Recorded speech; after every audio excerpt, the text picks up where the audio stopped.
प्रिय विद्यार्थियों, आज हम कक्षा 6 की हिंदी भाषा भारती की विविध प्रश्नावली थर्ड का अध्ययन करेंगे। प्रश्न 1 है, सही विकल्प चुनकर लिखिए। का नंबर का है, केरल को नारियल का कहते हैं। बगीचा, जंगल, सागर, खेत। तो इसका उत्तर होगा बगीचा। खा नंबर का है, सेवा के कार्य को ईश्वर मानते थे। ईश्वर चंद, भवानी प्रसाद, महात्मा गांधी, बाबा भारती। तो इसका उत्तर होगा महात्मा गांधी। गा नंबर का क्वेश्चन है, आरुणि के गुरु का नाम था। धौम्य, द्रोणाचार्य, उपमन्यु, वशिष्ठ। तो इसका उत्तर होगा धौम्य। गा नंबर का है, सदाशिव गोविंद कात्रे को कहा गया। नेताजी, महात्मा, परमानंद माधवम, गुरुजी। तो इसका उत्तर होगा परमानंद माधवम। डा नंबर का है, समाज शब्द में इक प्रत्यय लगाने पर बनने वाला शब्द है। सामाजिक, सामाजिक, सामासिक, सामाजिकी। तो इसका उत्तर होगा सामाजिक। प्रश्न 2 है, रिक्त स्थानों की पूर्ति कीजिए। का नंबर का है, अपना काम सफाई से करना को भाता था। तो इसका में आएगा महात्मा गांधी।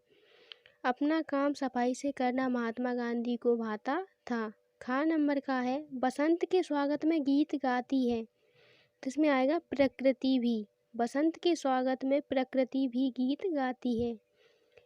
गा नंबर का है, परमानंद माधवम की मृत्यु सन में हुई। तो इसमें आएगा 1977। परमानंद माधवम की मृत्यु सन 1977 में हुई। गा नंबर है, रुपए की पहचान है। तो इसमें आएगा अंतर्राष्ट्रीय। रुपए की अंतर्राष्ट्रीय पहचान है। डा नंबर का है, सहज शब्द में ता प्रत्यय लगने पर शब्द बनता है। तो इसमें आएगा सहजता। सहज शब्द में ता प्रत्यय लगने पर सहजता शब्द बनता है।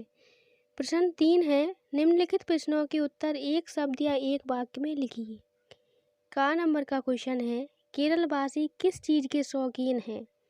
तो इसका उत्तर होगा केरलवासी नृत्य और संगीत के बड़े शौकीन होते हैं। खा नंबर का क्वेश्चन है, शीला की रुचि समाज सेवा में कैसे उत्पन्न हुई। तो इसका उत्तर है, लेखक के घर पर ना होने पर एक दिन उनका पुत्र सोनू छत से गिरकर बेहोश हो गया। मोहल्ले और आसपास के जिस किसी ने भी सुना वह सहायता के लिए दौड़ पड़ा। गरीब अमीर सभी अस्पताल में सोनू की देख रेख के लिए धन और बल से तैयार थे। इस सब को देखकर बेहोश हुई लेखक की पत्नी को ज्ञात ना हो सका कि यह सब क्या है। उसने होश आने पर असंख्य लोगों को सोनू की सहायता के लिए देखा, वह दंग हो गई। साथ ही शीला के अंदर लेखक के सिद्धांतों के प्रति आस्था और विश्वास पक्का होता चला गया कि जो समाज की सेवा में तत्पर रहते हैं, समाज उनकी सेवा में तन मन धन देकर सेवा करता है। उस दिन से शीला की रुचि समाज सेवा में उत्पन्न हो गई। गा नंबर का है, आरुणि ने शिष्य का परम धर्म किसे कहा है। तो इसका उत्तर है, आरुणि ने गुरु सेवा को ही शिष्य का परम धर्म कहा है। गा नंबर का है, वर्तमान में बसंत का स्वरूप क्यों बदल गया है। तो इसका उत्तर होगा, लोगों ने अपने स्वार्थ के लिए पेड़ पौधों को काटकर हरियाली को समाप्त कर दिया है। इसके लिए बसंत का स्वरूप ही बदल गया है। डा नंबर का है, बिस्मिल की माताजी ने गृह कार्य की शिक्षा किससे प्राप्त की। तो इसका उत्तर है, मात्र 11 वर्ष की अल्पायु में बिस्मिल की माताजी का विवाह हो गया था। तब वह नितांत अशिक्षित एवं ग्रामीण कन्या थी। ऐसे में दादी जी ने अपनी छोटी बहन को शाहजहाँपुर बुला लिया था।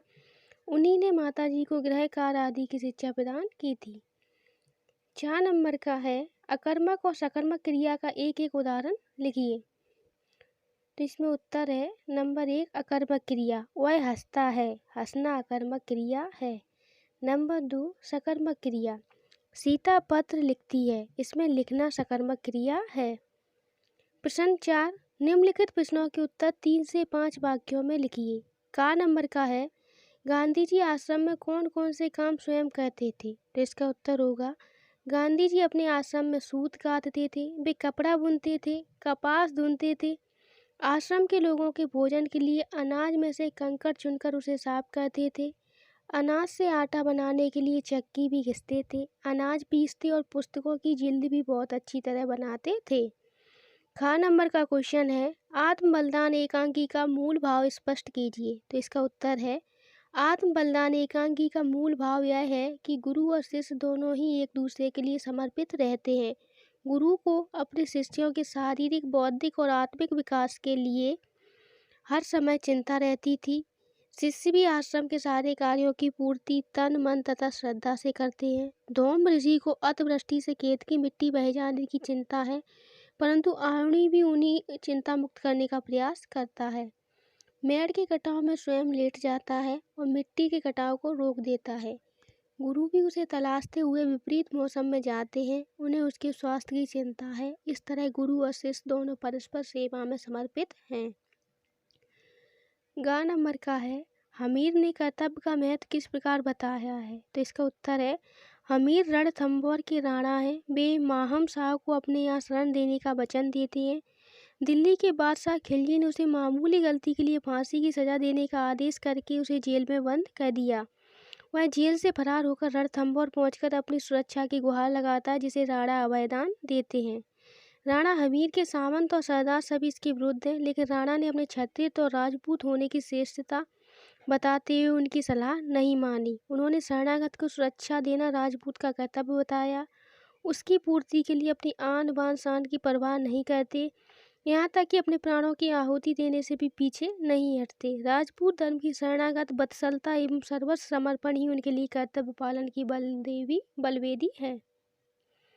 गा नंबर का है, दशमलव प्रणाली में रुपए को किस प्रकार विभाजित किया गया है? तो इसका उत्तर है, दशमलव प्रणाली में रुपए को 100 पैसों में बांटा गया है। इस तरह छोटे सिक्के के रुपए में 50 पैसे, 25 पैसे, 10 पैसे, 5 पैसे, 3 पैसे, 2 पैसे तथा 1 पैसे के सिक्के प्रचलन में आए। उन्हें नए पैसे कहा गया। डा नंबर का है, सुभाष चंद्र बोस ने युवकों को किस प्रकार प्रेरित किया? तो इसका उत्तर होगा, सुभाष चंद्र बोस ने युवकों को आज़ादी प्राप्त करने के लिए प्रेरित किया। उन्होंने कहा कि आज़ादी के लिए बलिदान देने होंगे। जिन युवकों के खून में आज़ादी प्राप्त करने के लिए उबाल नहीं, गतिशीलता नहीं, उनका खून खून नहीं हुआ तो पानी जैसा है। आज़ादी की लड़ाई शीश कटाने का सौदा है। आज़ादी का इतिहास खून की लाल स्याही से लिखा जाता है।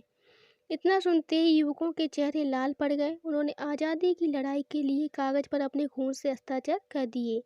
युवकों में बढ़ते साहस को देख सभी दंग रह गए। 4 नंबर का है, बिस्मिल ने वकालतनामे पर हस्ताक्षर क्यों नहीं किए? तो इसका उत्तर है, एक बार बिस्मिल के पिताजी दीवानी मुकदमे में वकील से कहे गए कि जो काम हुआ है उनकी अनुपस्थिति में बिस्मिल से करा लें। कुछ आवश्यकता पड़ने पर वकील साहब ने बिस्मिल को बुलवाकर उनसे वकालतनामे पर अपने पिताजी के हस्ताक्षर करने को कहा। बिस्मिल ने यह कहते हुए कि वकालतनामे पर पिताजी के हस्ताक्षर करने से मना कर दिया कि यह तो धर्म के विरुद्ध होगा।